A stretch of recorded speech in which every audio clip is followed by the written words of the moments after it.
Welcome, ladies, to the Real Estate Investor Show, providing inspiration, strategies, and insight to empower women investors to live balanced and financially free lives. Now, here are your co-hosts, Liz and Andressa. Welcome back, ladies. This is Liz. And this is Andressa. Welcome back to the Real Estate Investor Show, where we are all about empowering women to live a financially free and balanced life, right? We do that in so many different ways, and that's what we stand for. That's what we envision for women globally to do, right, Andressa? Absolutely. Every single day when we wake up. And then go to bed. Thinking about it. Liz always receives some random messages from me because sometimes it's at night, sometimes it's in the morning. And I try to do my best to send texts after 9 a.m. Otherwise, at 5 a.m., she will be receiving something that just popped in my head as an idea for us to implement. I know. I hear you. And you know, Andressa, this is good news. The ideas have been flowing for me this week. Love it. Yeah, so I have a whole list of things to share, but I'm putting them into place. Not to get crazy, but I feel like this energy of ideas flowing. So good segue. Sandhya, thank you so much for being on our show. I just wanted to quickly welcome you to our show. You have such a wealth of experience and knowledge, and we're so excited to jump into your story and all the great things you're up to here. But thank you so much for being here and sharing your journey with us and our community. It is such an honor to be here. I have watched your podcast and your website and Facebook group and everything else. So I'm very excited to be here and hopefully inspire some women, because if I could do it, I believe anyone can. Very cool. And that's what we're up to. And, we always like to kind of kick the episode off with just a very quick tip, a very quick something for you ladies listening, and whether you're doing other things, multitasking while you're listening to this. So we are nearing the end of 2021, not telling anyone that something they don't know. Everyone's looking at the calendar and feeling the push till the end of the year. Right, Andressa? Yeah. So many times people, and I said this on my Run with Liz, in which by the way, every Monday I share a quick tip called Run with Liz. I'm not technically running as I'm giving the tip, but I run. I know, maybe I should do that one week. Maybe I should do that one week while I'm literally running and I'll have like a selfie stick. But I run and then I share a tip. So kind of, you see me all glamored up. No, I'm joking. I'm all sweaty and gross. But here's what I shared, and I want to just reiterate this and then give a quick tip on how to do this. So everyone looking for deals right now can get distracted. Holidays, just there's parent-teacher conferences. Like, make the list of personal, professional things happening literally in the next 6 to 8 weeks. And if you want to find a deal before the end of the year, this is probably the best time to do so, in my opinion. People are distracted, people are busy. And this is when most people take their foot off the gas. In my opinion, this is when, if you're looking for a deal by the end of the year, this is when you should be starting to put your foot down on the gas, if you will, drive a little faster. Bad car analogy, but you know what I'm saying. Mm-hmm. So here's how you can do that. I wanted to share a little bit about Avery Carl. She just put out a great book about short-term rentals, and it's published by Bigger Pockets. If you have not heard, it's called Short-Term Rental, Long-Term Wealth, Your Guide to Analyzing, Buying, and Managing Vacation Rental Properties, sold by Bigger Pockets. But I want you to check out her website. It's www.theshorttermshop.com. Why I'm sharing this with all of you, because vacation rentals, short-term rentals is a goal for many of us. And she's got agents in all the markets that you would want to buy a vacation rental. So again, put your foot on that gas pedal, but don't put your foot on the gas pedal and drive the car by yourself. I'm going down my analogy here. Drive a bus. Drive a bus. So you got a lot of agents helping you. Don't do it alone, but do not take your foot off the gas. I promise you, most people are going to get distracted with turkey and holidays and just craziness. And this is when you can go all in and find yourself a deal in a hot market. I promise you that. And if you do, I would love to hear it, or we'd love to hear it on our Facebook community. And please check out Avery Carl's, all her resources, theshorttermshop.com. She gives such great content. She's got agents everywhere that literally are focused on that niche, if that's an interest of yours. So that's the tip I have. And do not let down. This is when you have to kind of really accelerate to go to the end of the year with a bang. Love it. Let's all buy a bus. You like that? Don't I drive like that. alone. You know I where know. my head is, right? Let's just get a old school bus that we can do some rehab Mm. and Ooh, and that kind make of it has some fun. good that has some good ideas for like a TV show, maybe. But anyway, Oh my gosh. What all time good are we things to gonna come. do this? Like from midnight to 6 a.m.? Exactly. I'll come pick you up at midnight. Um, Sandhya, thank you so much again for sharing your time with us in our community. And you have such an amazing background, and I can't wait to dive into it here. And question we always ask all of our guests as we kick things off is, what propelled you to get involved in real estate investing? My biggest motivation for real estate was the tax advantages and the fact that every millionaire made it so, a very high percentage of them through real estate. And for me, being a landlord to do the tenants, toilets, trash, and termites wasn't something I was comfortable with. So I had to go straight into large scale multifamily so that I could have a property management company running the show. So as soon as I heard about it, it's like, okay, that's a no-brainer. That's exactly what I was looking for, because I'm very analytical. I love my numbers, and I just needed someone else to do all the day-to-day work for me without having to self-manage it.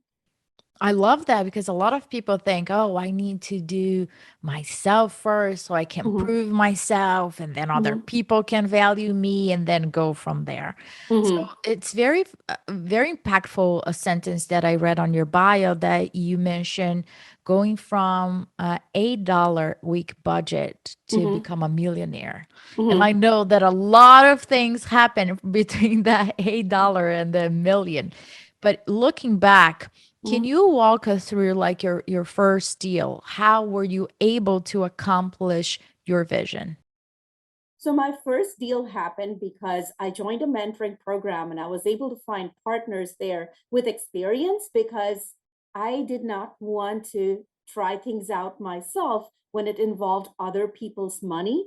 I take that very seriously. It's a huge responsibility. I know how hard I had to work to make my first, $10, let alone $50,000, which tends to be the minimum on these investments. So I found the deal. It was locally listed in my area. I live in Dallas, and I underwrote it. I thoroughly studied the comps, and I was going to be the local boots on the ground, because without experience, that's the biggest thing I had to offer.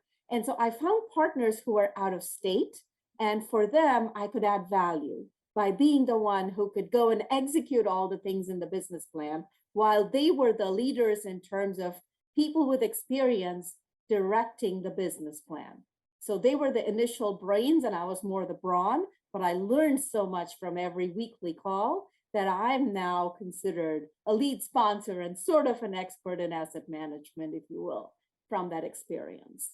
But Yeah. the biggest tip I would give people to find their first deal is to say, how do you get experienced partners to join you? Is by figuring out how you can add value to them.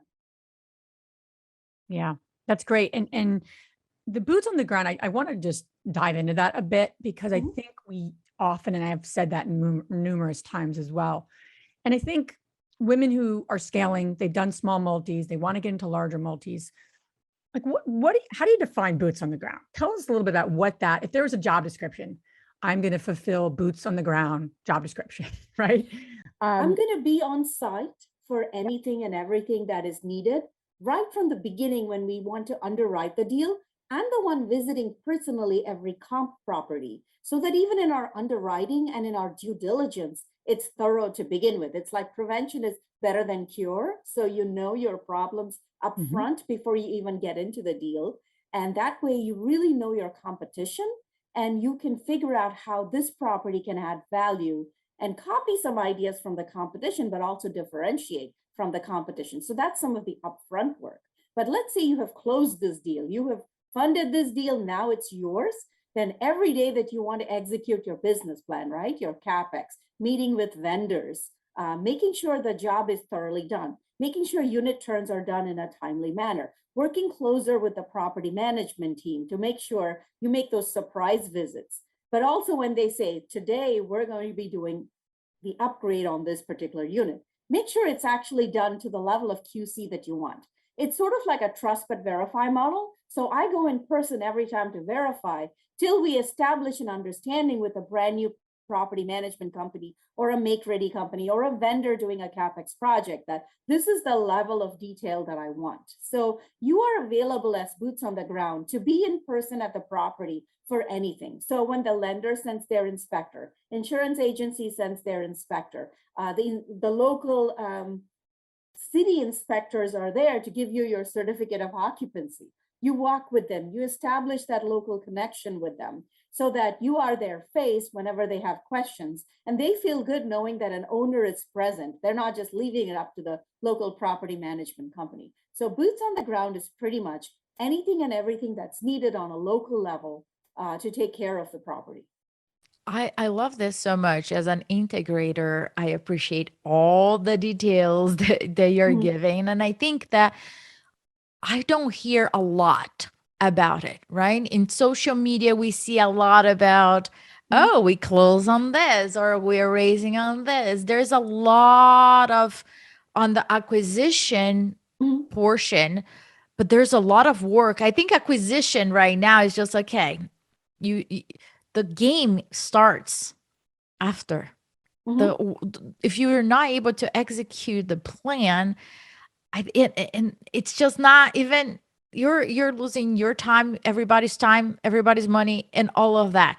So asset management, I don't think it's given it the value that it should, and Mhm. we don't talk about it because for a lot of people when they're asked or they're offered the opportunity to invest, we don't ask who is the asset management team. I think that should be like a must Mhm. have Mhm. question. So Mhm. looking back, what are the things that you learned during vetting the sponsored team that you wish you knew then, but you just found out throughout the years? So the biggest thing is, who is the asset management team and who is the property manager? And do they both have local experience in that market? Because every market is so different. Even within counties and cities, the laws are so different. I mean, especially the last 2 years as we went through the eviction moratorium kind of things, that level of detail, knowing which courts are more friendly, etc. That's a very useful thing to know. So that's a question I always ask is, who is the asset manager? Have they managed this asset class of property in this particular market and location before to have the knowledge to execute on this project? Give me something as similar to this current project as possible and tell me how well you did in it. Just like a lender would ask you that question. Exact same thing. When you're giving them your resume and your description, you want to give this exact same kind of data to have confidence for a passive investor to want to invest with you. Because if you're a first timer trying something out, I equate it actually to brain surgery. If I need to have brain surgery, I'm really doing my homework, right? I'm getting a lot of references on the surgeon. And if you're a first time surgeon and you want to operate on me, I want to make sure that brain surgeon, the lead experienced surgeon, is there right there with you, guiding you. And there's other people available to take care of things if something goes wrong at the operating table. So it's exactly the same seriousness because this involves large sums of money. I'm not just buying Girl Scout cookies from you for $10. Okay. This is $50,000 or more in investment money. So take it seriously. And asset managers, if you don't have asset management experience, partner with someone who does and learn the ropes, because executing the business plan is how you make money for investors and keep them coming back. Yeah. And, we talk a lot about like the four seats on the bus for Mhm. large multi. And, raising money is obviously the money part, the business plan part, the acquisition part, right? Especially in this market. Like we can't dismiss how important it is to have Mhm. people looking for the property, right? Underwriting it, looking for it, et cetera. And then the asset management piece comes into play, boots on the ground, getting, Mhm. executing the business plan, which you said perfectly. I want to really think about that though, for a lot of women listening right now have done deals where they are because they'll often say to me, I'm not sure what an asset manager does. And then I ask them about their current portfolio. I'm like, well, you're the current asset manager for those Mhm. deals. You're just not Mhm. calling yourself that because Mhm. asset management is, Mhm. typically Mhm. associated with large multi, not so much having a 4 unit. But in Mhm. essence, you're literally asset managing that property. I'm curious to get your insight into and maybe this is just where Andres and I are, we're talking about KPIs, we're talking about a lot of those important things and just looking at different areas of our own community. And if you can't measure something, it's hard to improve it, it's hard to change it. And so what would you say are like really important, like KPIs that an asset manager, someone listening that wants to have that role in large multi would need to have as a skill set or experience, and also keep their eye on as they're managing the property? Sure. Collections, as in revenue, is always important for any business. So you want to have a top line revenue number that you give your property manager as their target every month for collections. So then right behind that comes delinquencies. You certainly want to keep your operating expenses under control. And therefore, when you subtract your revenue from your operational expenses from revenue, that gives you your NOI, which is your net operating income, because that's how your property is valued. Is NOI divided by the cap rate is your property value, price of the property. So NOI is always an important target.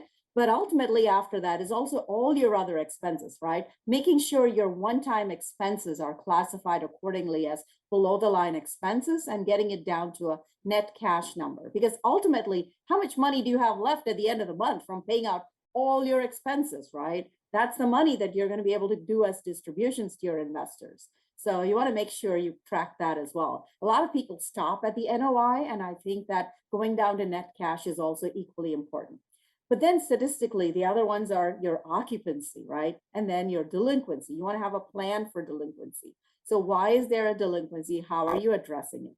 Occupancy, you must have a certain occupancy as your target, and for which you must have some incentives for your PM to meet and exceed, so that your renewals as well as your new leases, right? Are they also being renewed or leased at pro forma? So what is that pro forma number you've all agreed upon by floor plan? And are we meeting or exceeding that? What about your other income sources? Let's say you're implementing Wi-Fi, you're implementing reserved parking, covered parking. Make sure you're tracking that to see how well those new sources of other income are being received and collected. Those are some of probably the most important KPIs, right? Revenue, expenses, NOI, net cash, occupancy, delinquency.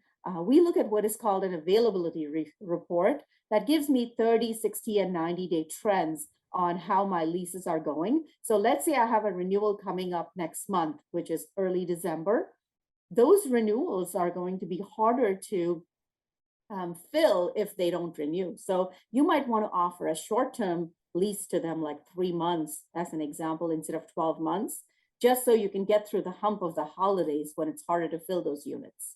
So those are examples of things. But right now, I actually work on all aspects of multifamily. I haven't done just the asset management. It's just that when I raise capital from so many investors, I feel like I need to have control in the back end and not just leave it up to someone else to operate. So that's why asset management, I think, is where I've seen so many investors fail and therefore not provide the returns they project at the beginning. So especially through our COVID era, we saw that if you didn't focus enough on delinquencies, if you didn't turn in those applications right away for all the rental relief programs you have available through your local community as well as your state, like we have Texas Rent Relief. All my properties are in Dallas. So Texas Rent Relief program is important, but also your local counties may have other programs. So be sure you're aware of that so that you're tracking delinquencies, you're tracking evictions, you're providing those notices on time, because a lot of tenants, when they get their money, they choose to spend it on their big screen TVs and cars instead of paying rent. And you want to keep emphasizing to them that paying rent is so important.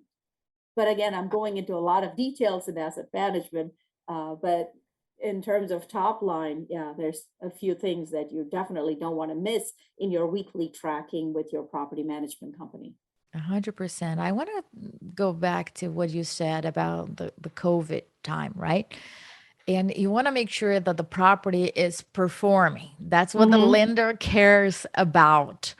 And I actually had a conversation with Anna Kelly this week, and we were talking about what does that really mean? What are the criteria that the banks are looking for to, okay, A plus B equals performing. If that doesn't meet those qualifications in a very short period of time, in her situation, the lender is like 3 months. If you're not performing during those periods, the term that she used was a lockbox. And I think that might change throughout the year. But I was like, we don't talk about this a lot. So the banks, the lenders are not like, oh, it's okay. It's okay. It's COVID is the situation. No, Nope. no. So can we talk about that? Because I don't hear a lot. And I was like, it's like behind the scenes, what's really going on with all the GPs and stressful situations that sometimes it's not controllable because of COVID. But let's talk about that, the challenges that you guys were facing, and most important, how you overcame or how you dealt with it. I think we were very blessed in that we do so many community activities that we had a strong relationship established already with our residents. So when the tough time came back in 2020 through COVID, many of them did come forward and tell us they have a problem. They will not be able to meet their financial obligations to us. And so we were able to get in front of that. So we set aside one day where we had extra staff on hand, and our leasing manager sat outside outdoors in our courtyard and made appointments with every tenant who was going to have a struggle with making the rent payment. And she helped them fill out the form, because filling out these paperwork online is a very tedious process. A lot of people make mistakes. They just don't know how to fill these out, or they don't go through the whole thing. And so our leasing manager spent a day doing just that with every resident who was behind. And because of that, our delinquency was less than $1,000 in January of 2021. So that first deal that I told you, I partnered with experienced sponsors. I was also there on that day, and we had some goodie bags and things to give out to tenants just to sort of boost the morale of the whole area, because everyone was so down from being holed up in their homes for months because of COVID and losing jobs, etc. So we did a lot of resident activities, and because of that relationship with our residents, we were able to not have much of a delinquency issue at all. And actually today, which is 26 months since we acquired this property, we are closing on the sale of it. And if I may mention this, our passive investors are getting a 3.18x return in 26 months. So in other words, $100,000 is becoming $318,000 with this closing. It's just insane how well this property has done through COVID. And the reason, again, is the community activity. So at least every other month, we have an activity with tenants in our properties. So in the summer, we were going to have a barbecue grill picnic kind of thing. And because of COVID, we ended up making it boxed lunches, and we served it to the residents. We have a free Thanksgiving turkey giveaway, and it's for every resident. It's not just to somebody who wins from a drawing. Every resident got a free Thanksgiving frozen turkey handed to them a week before Thanksgiving, so that they could go ahead and, have the main, most expensive part of their meal already taken care of. We also have an Easter egg hunt. We have a Halloween contest. We had a door decorating contest and Santa's mailbox for Christmas. So just because of being so engaged with our community, they were able to come forward. They were not shy and hiding in their doors and not responding to calls. They were in fact like, okay, Shelly, I really have a problem. I just lost my job. I need help. And they would come forward and fill out this. And so we did not have a problem in that property, as well as my other second property as well. It was a very small problem in terms of delinquency, and it was within the economic vacancy for which we had underwritten the property. So we did not have any issues with the lender for that reason. Yeah. 3 times in your investor's money is pretty amazing. I'm gonna give you a high five over Zoom. A big high five. Thank you. So yeah, a couple of thoughts there. I want to just put a really emphasize this for especially women transitioning from small to large multi.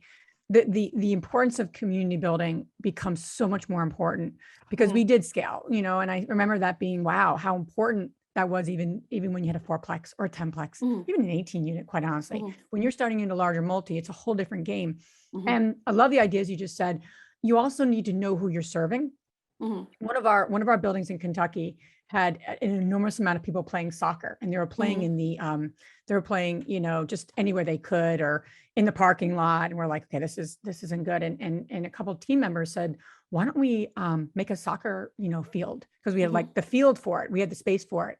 And do an event and give some soccer balls away with the logo of the building on the soccer ball. And they did that, and it just was like which is such a great event. So many people came out and talk about a community builder. Is that going to be the right fit for every complex? No. You have to obviously serve the people you're looking to serve, and you don't know that all the time. You have to kind of know your tenants, like you're saying, get to know them, and make sure your property management company's doing that, because you're not going to be there all the time. So I thought that was a clever thing. The other thing that I've seen really helpful for a lot of our complexes is a playground. So many of the complexes with 100 plus units don't have a playground, and they have so many families. It's such a simple thing, right? But it really goes a long way of community building, having people do things on the complex, so they stay there and they start to enjoy being there. So I just wanted to make mention of that. A couple quick thoughts. I really want to circle back though of the $8 a week food budget, because thinking about that is just wow. To now the amount of deals you've done as a limited partner, as a general partner, 3 times in your investors' money, you're doing some things great. So walk us through that a little bit. I know, Andressa mentioned it earlier. I just want to make sure we get some insight from you, because the journey is where we're able to create the results, or where you're able to create the results that you've created, right? It's not like the destination. So if you can share a little bit more about that, and Sure. I'm sure we need like a long amount of time, but I'll be brief. Let's go there. Yeah, as an immigrant, I came here with 2 suitcases and an $8 a week food budget, and I got a scholarship to attend school, which is why I was able to afford living here. And I did get a corporate job, and the corporate job is what helped me, pay the bills, etc. But as far as actually 10xing or 20xing my net worth and things like that, all of that happened through investing before I got into real estate. So a lot of it was from my knowledge of the stock market. So I actually played the stock market initially with options, etc. And then from that went on to actually buying stocks, and it's all value add plays. So I look for stocks that are at, their 52-week lows. So I'm a bargain hunter as an immigrant again. I don't want to pay full price for anything. I'm going to shop after Christmas. We don't do that. Immigrants don't do that at all. Yeah, we never pay full price for anything. So, you always shop during the semi-annual clearance sale for whatever you need for the house, right? You always buy after Christmas your Christmas stuff for next year. Post Halloween, I'm buying my Halloween decorations for next year kind of mentality. You only buy things on sale. So it's the same thing, even with properties. I'd rather look for some value add that is sold a little bit below the market price, even if it means it's a little more work. And it's the same thing with buying up things, right, for our property. So I operate everything with that same tight budget kind of mentality, to basically say, what do I need to do to get my pro forma rent concept? Like, why do I have to spend $7,000 on an interior upgrade if I could get the same thing done for about $2,000 and still get my $100, $200 rent bumps, right? So it's the same concept. But yeah, the $8 a week food budget, basically, you can figure out that there's a lot of places which offer you free food and free samples, and the best things in life are free. And so you just go do that, or you work at cafeterias and restaurants so you get the free meals. So, whatever it is that you need, you find a way to afford it. And it's the same thing with real estate, right? I had to get myself into a deal so that I could get the qualified real estate professional status. And the way to do that was to interest experienced partners, because I just couldn't take other people's money without having some experience behind it. Now I feel confident. Now I'm a lead sponsor. Now I'm in acquisitions, I raise capital, and I asset manage. I haven't found one specialty that I want to stick with for the next 5 years, but it just depends on the teams, the deal, and what they need. And that's how I go in there. So if in terms of, again, starting from rags to riches kind of concept, I think the mindset is the most important thing. And if you have the determination, there will always be a way, and there'll always be mentors along the way who will help you get there, if you're clear about your goals and you tell them where you want to go. That's exactly where I'm going now, talking about your mindset. So when you look back, you knew exactly when you were getting into real estate, what you were bringing to the table. And I think that a lot of women, we sell ourselves short, or Yes. we don't value the experience, the skill set, and you name it, what we are bringing to the table. So for the women that are listening right now and they're asking, I don't even know what I bring to the table and how can I support? What are the questions that they should ask themselves to start evaluating that and walking through that journey? I would say definitely talk to a mentor, person in a previous job you worked with as a colleague, or the project you did, even if you've been working on PTAs, for example, right? Go see why people call you. Why are your friends calling you? What do they, call you for? Are you the creative type who can design something and who can make some magic out of random scratch paper lying around the house? Are you that person who's always so organized that no matter what task is given to you, you're going to quickly put it together, put a timeline, get it all done, right? So what is it that people come to you for, right? And you figure that out very quickly. And from there, go in and say, how can I apply this to my real estate world? So whether you're a good talker, people naturally, you're a people magnet. People want to talk to you. It doesn't matter what you want to talk about. They're attracted to you in some way, right? Then you must be the outgoing person who develops maybe the broker relationships and raises capital, right? Those are two things where that whole social butterfly thing comes out, versus you're the organized, meticulous, detail-oriented person who just gets things done. Then a lot of the underwriting details or the asset management details can come into play. So accordingly, and then of course, if you're locally based where deals are hot, right? Your Sunbelt states, et cetera, your Phoenix and Atlanta and Dallas, et cetera, kind of places, then you definitely want to be, in addition to anything else, a boots on the ground person to keep your eyes and ears open on the property and analyze the comps and schmooze the brokers in the area, et cetera. Being local, that's a big help. So Yeah, I love that. I love the idea because it's great to get feedback from people, but like, why do people call you? Like that's a great question. I never heard it phrased that way. Why do people call you? Not just why do people in business call you? But like, why does anyone call you? Yeah. It's a great question. And I'm like thinking about it myself, I kind of go off on like I'm actually listening and I forget, we're conducting the interview. I'm like, why do people call me? And you really start to say that and think that. And like, those are my strengths. Those are things I can apply to this business. How do I apply those things?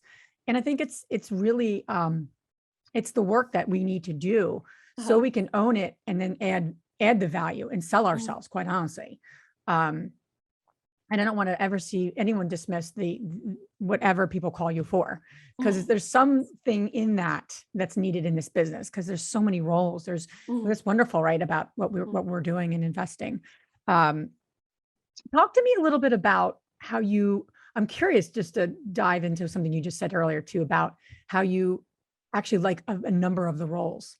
Because I've always said, focus on a lot of the things I've even recorded in content is focus on one thing. Usually you're going to be great at one thing and pretty good at other things. And then you're going to be really bad at something. That's usually what I've seen. But I'm curious to understand from you a little bit, how does the team, the partners, I think I may know the answer, but I'm curious to get your insight. You have a few different strengths you bring to the table now that you've been doing this, and you've been the LP, you've been the GP. So walk me through your thinking of, okay, depending on the team, I can kind of ebb and flow and adjust. I'm curious to get your insight on that, because it's an actually interesting perspective versus just, this is my one thing I do and I'm either doing it or I'm not doing it. So at the very beginning, the one thing I could offer without experience was, hey, I'm here as a worker bee to do anything you want to experience sponsors. But now I've learned the ropes. Now I've been part of all sides of, let's say, a full deal now. That's a good point. Okay. That's an important piece. The second piece you'll discover is, okay, whatever's said and done, money talks. So the people who can raise a lot of money usually get all the, the stage presence, if you will, versus your asset manager is the person backstage doing the work. And sometimes it's okay to also want to be on the center stage, right?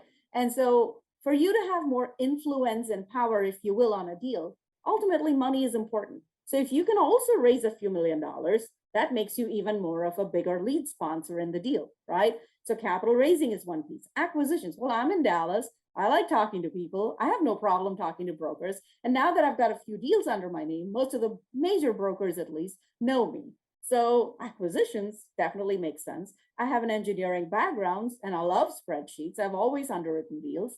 So underwriting is also a strength. So if you bring me a deal and it's in the Dallas area, in about 5 minutes, I could tell you if I'm even interested in pursuing it just from the location. So obviously local knowledge is something I have. So if you have out-of-state investors, the biggest value I can add to them is by being the local person who knows what's going on here, knows the local markets, can do acquisitions, can talk to brokers and show up on property. So if I have California partners, let's say, they could raise a lot of money from their Silicon Valley network as an example. But if I have Dallas partners who are willing to do all this groundwork, especially if they're newer first-time sponsors and they're willing to be all this worker, be boots on the ground, CapEx execution, but they're not as confident talking to investors to raise capital, then I'll say, okay, I'll do that. And I'll kind of oversee what you guys do in CapEx, et cetera, and add my, leadership now and my experience to it. But I'll be the capital raiser because I know my market. I know this deal. I've underwritten it.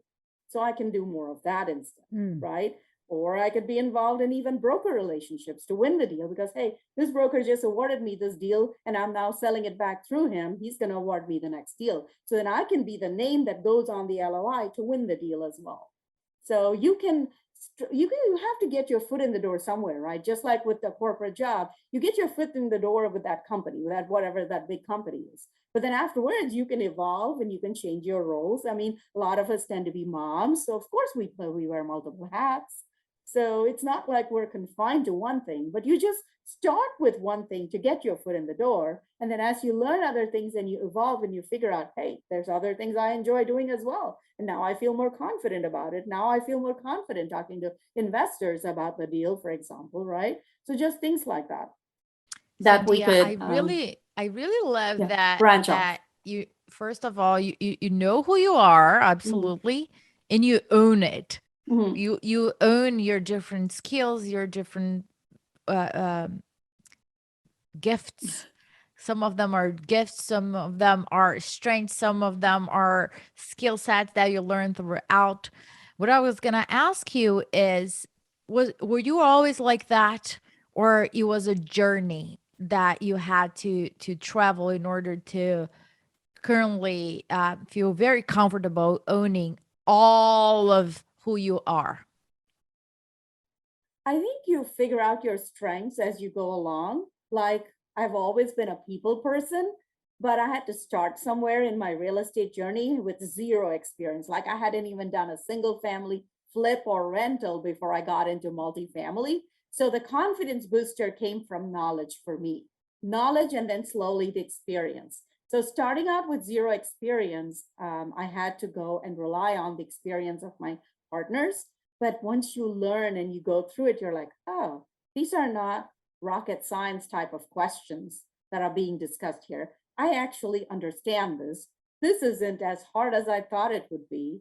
This plan actually works. And so once you go through that for, a couple of years and like 5-6 deals, now I'm in my third year of multifamily. It's like, oh, this is not hard at all. This is even easier than some of the other things I have done in my previous life. So that's where the confidence came for me. So the realization that, yes, you evolve, you can do more as you go along. You're not stuck in one place. You just need a strong place to start to add value. And from there, you can learn new things, you can evolve. Look at our presidents, right? They're like senior citizens are running this country. So I don't know how old any of you are, but I tell you what, you got several decades left. So imagine you're like 18 and looking at the next 20 years of your career. It's the same thing no matter what your age is today. And I bet most of you have a lifespan of, 70s and 80s and beyond. So, you got 2 more decades to learn whatever it is you want to learn. So wherever you are, don't say that that's the only place for you to stay. You can move. You can do a lot more. Yeah, I think that's great advice. And confidence is interesting, right? Because we can get into that of like what's taught, what's learned, what gets developed, how are people, what are they just born with? And then it gets cultivated, right? So that's a whole another episode for another day. But in 3 years doing what you've done and accomplishing what you've accomplished, I don't know if every woman would have the same way of being as you're having, or you've just kind of commented. And what I mean by that is your confidence in yourself, right? And your confidence in knowing that you're going to get the answers. Okay, once I get this knowledge, or once I get this is not that hard. Like the things you just said. I think that's very inspiring because, it's not like, well, when I'm doing this for 10 years, I'll feel that. Like you were feeling that way and growing there, or just kind of, I don't want to say growing there, but building your confidence quickly in a few years. And I think that's just awesome. And I just hope, I want to see more women doing that, owning it and being like, yep, once I get this knowledge, yeah, I could probably do it better than this person. Yep. Their brokers are calling me now. Yep. And just kind of like that level of it's not even confidence, like making it to like selling yourself, like in a way that you're selling yourself or saying something that's not true, because you're doing it as you go and you're building that confidence, I guess is what I'm trying to say, versus someone saying, I'm a billionaire. And then they wake up every day, I'm a billionaire. No, you're not. I'm not a billionaire. Like I'm not a billionaire. I don't want to say that to myself. Right. No. So you're clearly, I think your mindset and your way of being really, really contributed hugely, but I think you had a lot of that too, as you probably have developed yourself over the years. So it's just neat. It's really inspiring. And I think that's something we can take from that. You had said too, I wanted to speak to this too, before we wrap up. You had shared a couple of your strategies when we sent you some questions ahead of time. And I really just want to speak to this because so much of this business is challenges, barriers, things we don't expect, right? Obstacles. We can make the long list. People stealing money from you, the long list, not you, but me probably. So you talk about a process of when you list out your barriers and how to move through those barriers. So walk us through that, what you do, because it sounds like you have like a process for this or a strategy. And I don't think enough people have strategies for their challenges. So I'd love to hear a little more about that. I'm very blunt with myself and with other people. So whatever it is that I fear or I lack, let's say I have a deal and some broker sends me a deal for $50 million. What's the first thing I'm going to do? Okay, in every possible way, this deal meets my criteria, but how am I going to raise this money? So the big question is, where am I going to get, 15 to $20 million that I'm going to have to, raise for this deal? I can probably raise $2 or $3 million. Where's the rest going to come, right? So write out your challenge. Okay, I need another $15 million. This is my gap. How am I going to address that gap? Who are people I know who can raise that money? Would they be interested in this deal? That's the next. So you problem solve by listing whatever that fear or problem is. Oh, I'm so frightened that my, property is going to catch fire. Okay, so what do I do about that? Well, I have these 3 friends who've been through a property with fires, so I know I can call on them. Let me talk to my insurance agent now. What are the first 5 steps I do if my property catches fire? Same with my property management company. The most important thing is to ensure the safety of your tenants because everything else is material and can be replaced, right? So you just walk yourself through whatever is your fear or whatever is your gap. Like for me to do a $50 million deal, well, I have a gap of $15 million to raise. But otherwise, running the property is about the same. It's not that much drastically different from the $20 million properties that I run now. So my biggest gap is I need to find money. Okay, who are my capital raisers who can bring that money? And that's how you problem solve.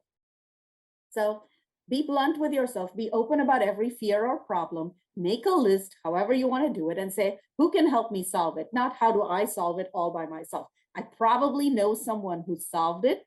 I know who to call, who can help me through this. And that's how you fall, because this is multifamily is a team sport.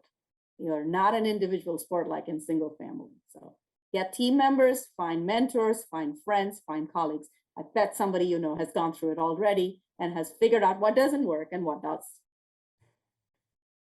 Yeah, I love that. And it really comes back to mentorship and support and just going to the right sources. And I think that's something that Andressa and I so firmly believe in what we've been creating with our community and our Strive membership, and just who can you go to? Who can you talk to? Who's been there? Who's done that? And who knows someone who's been there and done that? Yeah, and I much. think it's a great insight. Not all fears. It's just sometimes a gap. I really like that too. It's a great insight. Sandhya, this has been an amazing interview. Where can the ladies listening learn more about you and connect with you further? My website is the best place to find me. It's multifamilyforyou.com. where it's multifamily, number 4, YOU spelled out.com. And they can provide their name, email address, and a message, and that's an easy way to find me. I'm also on LinkedIn and Facebook, and I'm in a lot of Facebook groups as well. So I welcome all questions, and I can help you get through a barrier, or I sure know someone who does. That's awesome. And all this information you guys can find on our show notes. Now we're going to transition to our fabulous 3 questions. And the first one is, what's the most transformational book you ever read? The Atomic Habits, which is a reinforcement of something I know. Basically, make small incremental improvements in your life on a daily basis, and it will amount to a huge impact in 6 months and 12 months. So do not underestimate the power of small positive changes. Yeah, we read that on our mastermind. And I love when he links one habit to the other. So it's kind of like, okay, it's not about you going for a walk, but focus on putting your shoes on. I Yep. love that book is one of my favorite as well. The second question is, what's the most powerful routine that you do to live a financially free and balanced life, whatever balance means to you? I get organized. So whether it's for the week, for the month, for the day, every morning I quickly run through in my head as I'm getting ready and make a short list of, I must not forget to do these 3 things today, no matter what fires get thrown at me. And so time block really helps with that. Liz, don't you feel Sandhya is my sister from another mother? The last question is, which woman, famous or not, has inspired you the most?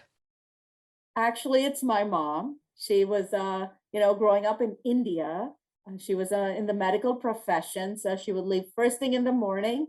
And that kind of helped me learn how to run a household, because she would have to leave super early, and she was an OB, to go and make deliveries of babies and stuff on call. So I know that I would have to jump in and sort of take over, sort of running the household or making dinner or whatever else had to be done at a small age. So she inspires me tremendously, because she does it all. She doesn't try to say, because I do this, I cannot do this. And it's okay not to be perfect in everything. It's okay to be slightly imperfect and try to do your best whatever you do. And that inspires me.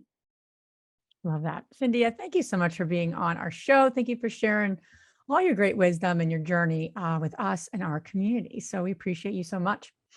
Thank you so very much. It's been an honor and great pleasure getting to know both of you through this interview. Thank you. Thank you so much. If you enjoyed this podcast and want to receive updates on our next interviews, go to our website, therealestateinvestor.com.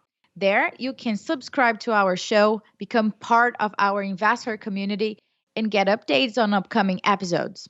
If you like our show, please share it with other women who would benefit. And don't forget to leave us a rating on iTunes. We'd really appreciate it.